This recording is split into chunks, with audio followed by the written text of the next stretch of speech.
நம்ம நக்கீரன் டிவியோட தொடர்ந்து இணைந்திருக்க பெல் சிம்பிளை கிளிக் பண்ணுங்க.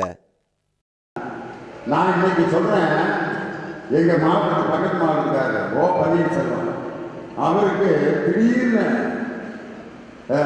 சுடுகாட்டில் உட்காந்தாரு. நானும் இப்போ சமாதின்னு சொன்னேன் நேரத்தெல்லாம். இப்போ சுடுகாட்டில் உட்காந்தாரு.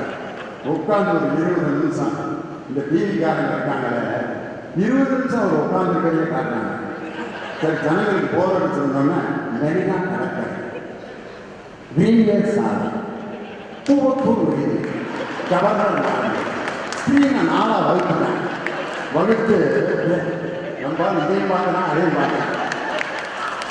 மெரினா நடக்கிற அண்ணன் உட்காந்துருக்காரா, என்னமோ கண்ணை ஊழிருக்காரா, என்ன நடக்குதுன்னே தெரியல. பூவப்பூர் விடுதி அங்கே எம்எல்ஏ பந்தோலான்னு இன்னொரு நாள் புத்தாக்கம் போட்டுருக்கீங்க, ஒருத்தர் தண்ணி போட்டு ஆடிக்கிட்டீங்க. இங்கே பார்த்தா கவர்னர் மாளிகைக்கு எடப்பாடி பழனிசாமி திடீர்வாங்க இதோ போய் கொண்டிருக்கிறார். போய் அங்கே ஒரு ஆள் நினைக்கிறது. இப்போ கவர்னர் மாளிகைக்கு எடப்பாடி அவர்கள் வந்து கொண்டிருக்கிறாரு. செய்தியாளர்கள் நீங்கள் எவ்வளோ நேரமாக கவர்னர் மாளிகைக்கு வந்துருக்கீங்க? நான் காலையிலேருந்து நின்றுக்கிறீங்க, இப்போ தான் என்னைய கூப்பிட்டுருக்கேன்.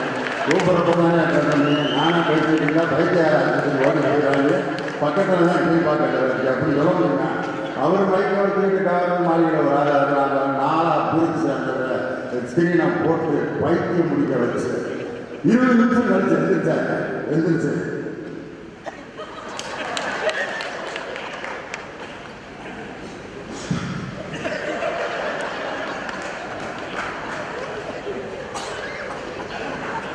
நம்மலாம் சிவாஜி நடிப்பு தான் பெரிய நடிப்பு நடத்திருக்கோம்.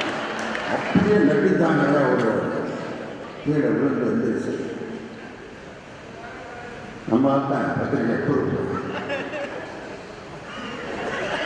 தமிழ்நாடு பேர் வாய் பார்த்தாங்க. என்னமோ ஒரு பெரிய பட்ஜெட் செக்ஷனுக்கு நிதியமைச்சர் பேட்டி கொடுக்குற மாதிரி என்னை மிரட்டி ராஜினாமா கையெழுத்து வாங்கினார். அம்மா எனக்கு அம்மாவுடைய ஆன்மா என்னிடம் பேசி யார் பிடிச்சது. நான் கேட்குறேன், அம்மாவோட ஆன்மா அதுக்கு முன்னாடி நான் உன்கிட்ட பேசவே இல்லையா?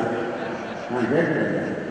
பொதுச் செயலாளராக 20,000 பேரை உட்கார வச்சுட்டு தேர்ந்தெடுத்து அந்த பேப்பரை கொண்டுகிட்டு போயத்துக்கு போய் தாளத்தோடு கும்பிட்டு, அப்போ உங்கள் அம்மா ஆன்மா எங்கே இருந்துச்சு? கூப்பிடலையா? சட்டமன்றத்தினுடைய கட்சி தலைவராக தேர்ந்தெடுத்து முன்மொழிஞ்சு அப்போ உங்க அம்மா ஆன்மா உன்னைய கூப்பிடலையா? ராஜினாமா கடிதத்தில் கையெழுத்து போடுறப்பயாவது உங்க அம்மா ஆன்மா பன்னீரு வேணாம், பன்னீரு உலகார பேர் என்னையே படுத்துனாங்க, கையெழுத்தை போட்டுறாத அப்படின்னு உங்க அம்மா ஆன்மா அப்போ இல்லையா போச்சு? ஆன்மாவான பிறகு உங்க அம்மா எல்லா வேலையும் லேட்டாக தான் செய்யுமாங்க. இது ஒரு குரூப் பார்த்துக்கிட்டு டெய்லி டிவியில் இளைஞர் சாலை ஓ பன்னீர்செல்வம் வீடு, தியாகராஜ தீபா வீடு, அங்கே மக்கள் கூட்டம் கூவத்தூர் வீட்டுக்கு விட்டான். ஏன்னா அந்த ஆள் தலையில் துண்டை போட்டு ஓனர் பிச்சை எடுத்துக்கிட்டான். ஏன்டா இந்த கூவத்தூர் வீடுடைய கட்டணம்